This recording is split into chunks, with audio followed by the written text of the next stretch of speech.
ಮಾನ್ಯ ಸಂಗ್ರಾಮ್ ಸಿಂಗ್ ಸರ್ ಕೂಡ ಜಾಯ್ನ್ ಆಗಿದ್ದಾರೆ, ಅವ್ರನ್ನ ವೆಲ್ಕಮ್ ಮಾಡ್ಕೊಳ್ತೀನಿ. ಸರ್ ನಮಸ್ತೆ, ಕಾರ್ಯಕ್ರಮಕ್ಕೆ ಸ್ವಾಗತ. ನಿಮ್ಮ ಹತ್ರ ಮಾತಾಡಿಸ್ತೀನಿ ಸರ್. ವಿದ್ಯಾ ಒಂದೇ ಒಂದು ಮಾತು ಹೇಳ್ತಾ ಇದ್ದೆ ನಾನು. ನೋಡಿ ಈಗ ಫಸ್ಟ್ ರಿಯಾಕ್ಷನ್ ಅರ್ಧ ಗಂಟೆ ಮಧ್ಯದಲ್ಲಿ ಅಲ್ಲ ಡಿಸ್ಟರ್ಬ್ ಆಗಬಾರ್ದು ಅಂತ ಹೇಳಿ ಸುರೇಶ್ ನರ್ಗಲ್ ಅವರೇ ಎನ್ಐಎಗೆ ಕೊಟ್ಟಿರೋದ್ರ ಬಗ್ಗೆ ನಿಮ್ಮ ಅಭಿಪ್ರಾಯ? ನೋಡಿ, ನಿಜವಾಗ್ಲೂ ನಾನು ಕೇಂದ್ರ ಸರ್ಕಾರಕ್ಕೆ ಮತ್ತು ರಾಜ್ಯದಲ್ಲಿ NIA ಸರ್ಕಾರಕ್ಕೆ ಕೊಡೋದಕ್ಕೆ ಆಗ್ರಹಿಸಿದಂಥ ಎಲ್ಲರಿಗೂ ನಾನು ಅಭಿನಂದನೆಗಳನ್ನು ಸಲ್ಲಿಸ್ತಾ ಇದ್ದೀನಿ. ಉದ್ದೇಶ ಏನಂದರೆ, ಈಗ ಇವರೊಂದು ಹೇಳಿದರು, ಅವನು ಸುಹಾಸ್ ಶೆಟ್ಟಿ ರೌಡಿ ಇದ್ದ, ರೌಡಿ ಮನೆಗೆ ಹೋಗಲಿಲ್ಲ ಅಂತ.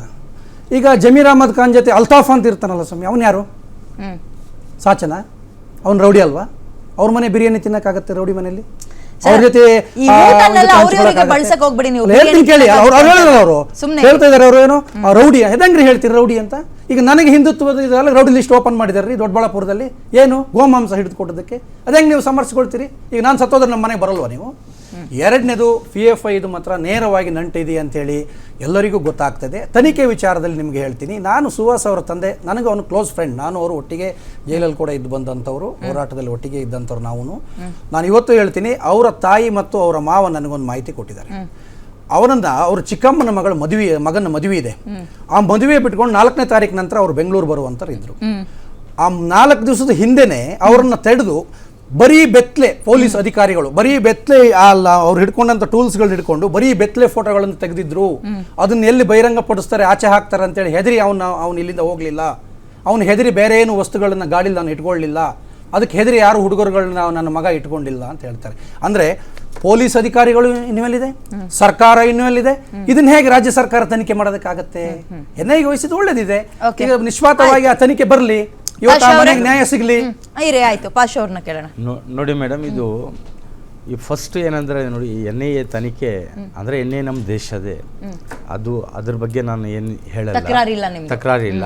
ಇನ್ನೊಂದು, ಯಾಕೆ ನಮ್ಮ ಕರ್ನಾಟಕ ಪೊಲೀಸ್ ಮೇಲೆ ವಿಶ್ವಾಸ ಇಲ್ವಾ? ಗೌರ್ಮೆಂಟ್ ಮೇಲೆ ಬಿಡಿ, ಗೌರ್ಮೆಂಟ್ ಮೇಲೆ ಬಿಡಿ ಮೇಡಮ್, ಗೌರ್ಮೆಂಟ್ ಮೇಲೆ ಬಿಡಿ, ಗೌರ್ಮೆಂಟ್ ಮೇಲೆ ವಿಶ್ವಾಸ ಮಾಡಬೇಡಿ. ಸರ್ಕಾರ ಆದ್ರೆ ಕಾನೂನು, ಕರ್ನಾಟಕ ಪೊಲೀಸ್ ಮೇಲೆ ವಿಶ್ವಾಸ ಇಲ್ವಾ ಇವ್ರಿಗೆ? ಅಲ್ಲ, ವಿಶ್ವಾಸ ಇಲ್ವಾ? ಇದು ಇನ್ನೊಂದು ಮಾತು.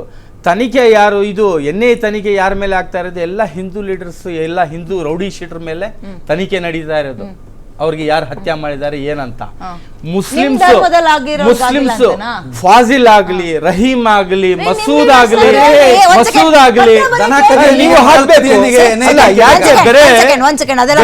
ಬೇರೆ ಹಿಂದೂಗಳದ್ದು ಮರ್ಡರ್ ಆದ್ರೆ NIA, ಮುಸಲ್ಮಾನ್ ಅವ್ರ ಮೇಲೆ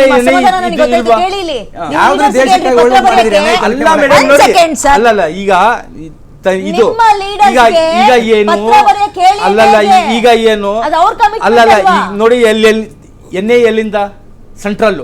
ಸೆಂಟ್ರಲ್ ಯಾಕೆ ನಮ್ಮ ಭಾರತ ಅಲ್ವಾ? ಯಾಕೆ ಕರ್ನಾಟಕ ಇದಿಲ್ವಾ? ಸೆಂಟ್ರಲ್ ಬರಲ್ವಾ? ರೆಹಮಾನ್ ಸತ್ರು, ಫಾಜಿಲ್ ಸತ್ರು, ಮಸೂದ್ ಸತ್ರು, ಅಫ್ರೋಜ್ ಗುಂಪು ಹತ್ಯೆ ಆಯ್ತು, ಅದು ಆಯ್ತು. ಅದ್ರ ಬಗ್ಗೆ ಅದನ್ನ ನಿಮ್ ಪಕ್ಕದಲ್ಲೇ ಇದು ಏನು ಈಗ ಪಕ್ಷದಿಂದ ಯಾಕೆ NIA ಕೊಡ್ಲಿಲ್ಲ ಅಂತ ನಾವು ಹೇಳ್ತೀವಿ.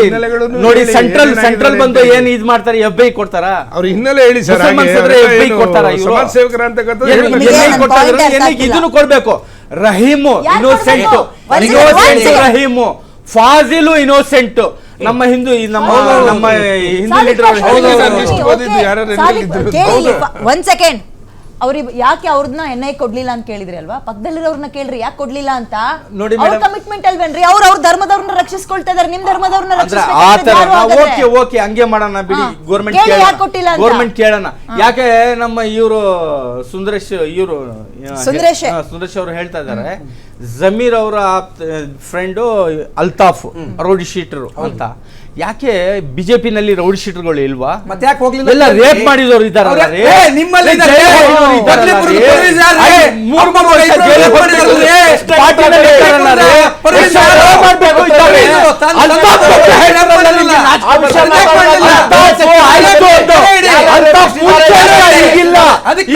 ಒಳ್ಳೆ ವ್ಯಕ್ತಿ ಮರ್ಡರ್ ಮಾಡಿ ಮಂಗಳೂರಿನಲ್ಲಿ ರಹೀಮ್ಗೆ